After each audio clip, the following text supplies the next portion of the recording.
The entrance to this cave is sealed with concrete, but they didn't seal it because it was empty.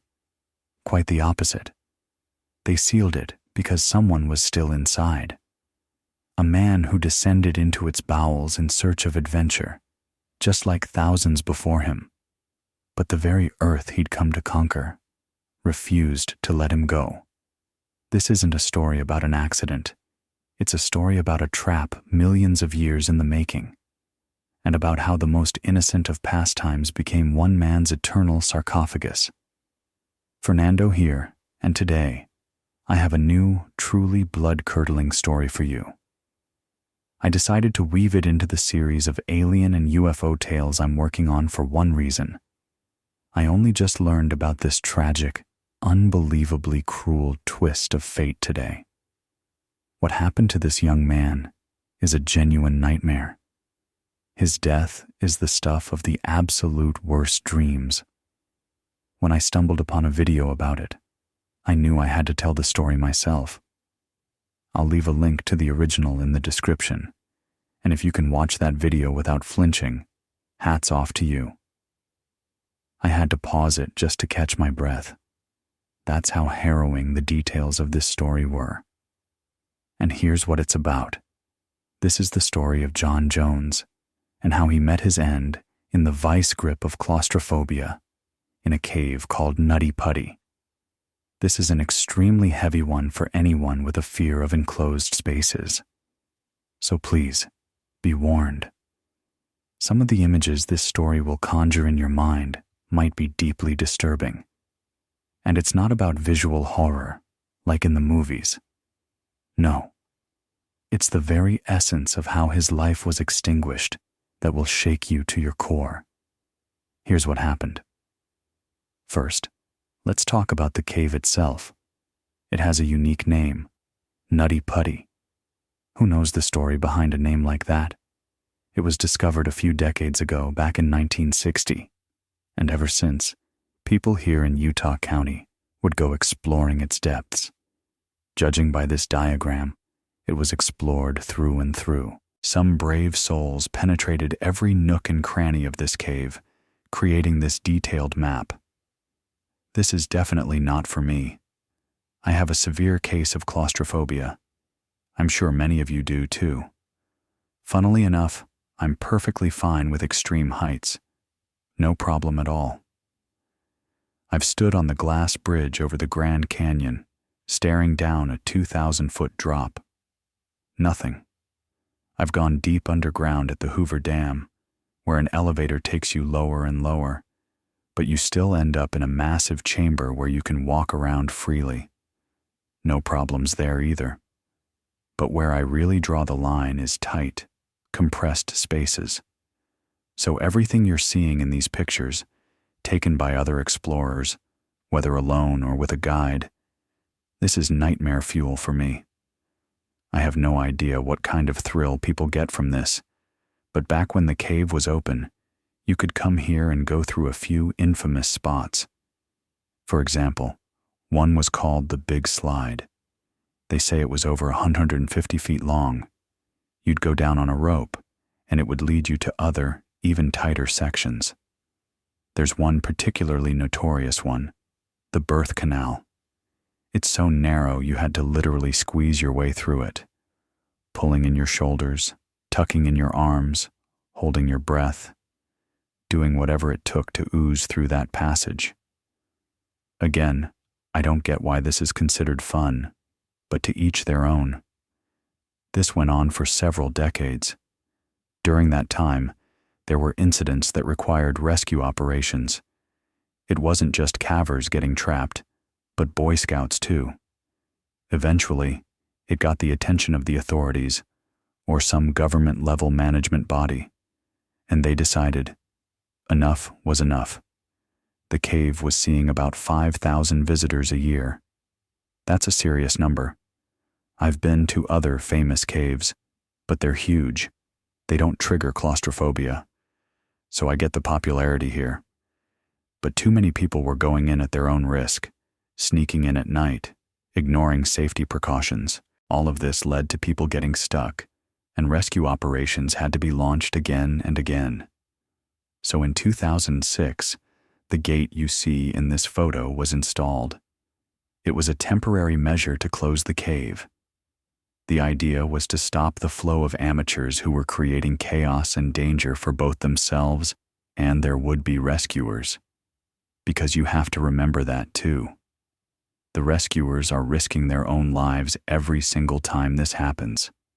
So putting up the gate was absolutely the right call. A few years went by. In 2009, it was decided that enough safety measures had been put in place. The cave was set to reopen for exploration, but on one condition. Instead of amateurs, only guided professionals were allowed in. People who knew their way around caves. People with experience. I don't know if it was measured in hours or miles, but only people like them could enter now. You probably had to sign up in advance, not just show up whenever you felt like it. You'd show your credentials, whatever they were, and then you were on your way. And so, when the cave reopened, only a few months had passed. When a man named John Edward Jones showed up, he decided to explore it with someone else. Maybe it was his brother or a close friend, I'm not sure, but they went into the cave together. It seems they were following the standard routes that most explorers took. But then, something happened. The next image I'm about to describe will make your skin crawl. As I warned you at the beginning, it shook me to my core. Because this is what happened to him. You're looking at it right now. At some point, he reached a spot called Ed's Push. I have no idea why it's called that, but it's somewhere in the eastern part of the cave. And there, he got himself into the very trap you see here. Isn't that just monstrous? The most terrifying way to be trapped. I can't imagine anything more traumatizing. People talk about the fear of being buried alive. This is worse. Here, you are stuck upside down, stuck at an angle where you cannot get out, and there is nothing you can do about it. It's over. You are utterly alone. The idea, apparently, was this. While exploring this part of the cave, he squeezed into a crevice just 10 inches wide. 10 inches. He shimmied through it, but soon began to realize just how tight it was. And then he saw an opening up ahead. Maybe it was a trick of the eye, a play of the light from his headlamp, but he thought he saw a more open space. And as you can see again in this image, it does look more open there. But unfortunately, that space is a dead end. And that's the whole tragedy of it. I can just imagine what was going through his head. Okay, I'm stuck right now. But if I can just push myself forward into that opening, I'll have enough room to turn around, to flip over, and then I can get back out the way I came. Makes sense, right? The only problem was, the opening was a dead end. It was as if millions of years of this rock forming, all the eons that carved out this hole, had conspired to create a perfect deception.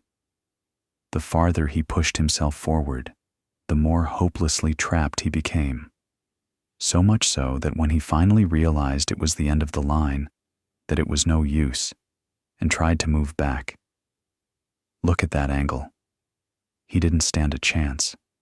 Horrifying, isn't it? That was the exact moment in the video when I hit pause, took a deep breath, and stood up. For me, with my claustrophobia, being in that situation is an absolute nope. But unfortunately, for him, it was real. When John got stuck, his companion realized what had happened. He was too big to be of any help. He had to go back for help. One other person stayed with John. I think it was a woman, but I don't know who she was. And his friend went to get the rescuers.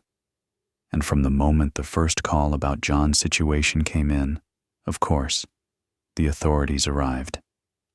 The people you see in these pictures began to do everything they could. A rescue crew was sent into the cave. The problem was, only a handful of them were small enough to even reach him. About 140 people came to help, but fewer than 10 could actually do anything, could squeeze into that tight, confined space. They tried everything. As you can see, several pulley and rope systems were devised. But the question was, how do you get them down there? How do you get a rope around him? How do you pull him out with that rope without causing severe trauma to his body because of the horrific angle he was stuck at? On top of that, there was another problem. Because he was upside down, blood was rushing to his head. In that video I watched, they said the human body just isn't designed to handle that. The heart is built to pump blood down, away from the head and chest. But here, everything was reversed. Blood kept pooling in his head, in his lungs, with nowhere to go. It was fatal. He began to lose consciousness. After about a day, he was delirious. He was no longer lucid. His voice grew weaker and weaker. The lack of air in the tight space was making things worse. And then, it got even worse. When it became clear that nothing could be done to help him, not drilling, not widening the passage, nothing. They say they brought in hammers, tried to chip away at the rock, but it would have taken too long, more time than John had, because of his position, because of the blood rushing to his brain. And then, he died. He died right there, in Ed's push. Can you believe that? His life just ended. I couldn't find the exact details, but I can only imagine at some point they called his name over and over and got no response. That was it. That was the moment they knew it was over. John was gone. Tragically, he passed away right then and there. And it was this death, this very situation, that ultimately led to the cave being sealed off for good. Thank God. I have no earthly idea why they kept it open for so long, especially with the history of people getting trapped deep inside. Eventually, the decision was made to seal the entrance, and his body was left trapped inside. By now, it's likely nothing but bones. But to this day, his body has never been recovered. It's still in there, in that cave, and it will be there for all eternity, or at least until something happens to the cave itself. No matter what the future holds, his body will remain entombed in there, sealed away. There was just nothing that could be done to get him out. It's grotesque, isn't it? The sheer idea of someone dying like that, and their body just being left behind because of how it all went down. But if there's any silver lining, any small comfort to be found in all of this, it's this. His story got enough attention that it was eventually made into a movie. It took a while, but in 2016, a film called The Last Descent was released in his honor. It was a biopic, chronicling the events of what happened. He left behind a wife and a 2-year-old daughter. Just a horrible, horrible tragedy from every angle. I could never. I'm not a cave guy. I still don't get the appeal. I don't understand how that's fun for anyone. But the story of John Jones is a cautionary tale of what can happen when you take that kind of risk. When you flirt with one of the worst possible endings imaginable. If any of you can think of a worse way to go, a more claustrophobic, nightmarish death, I'm all ears. But I had to share this story with you all, because when I came across it, it genuinely shook me to my core. What are your thoughts on this case? On the tragic fate of John Jones in the Nutty Putty cave? If you have any more information, anything I might have missed, please drop it in the comments below. Maybe, from time to time, if I stumble upon something this gripping, I'll share it with you guys. That said, if you have any other thoughts you feel compelled to share, I invite you to leave them down below as well. Once again, Thank you all so much for tuning in. Stay safe out there, and I'll see you in the next one.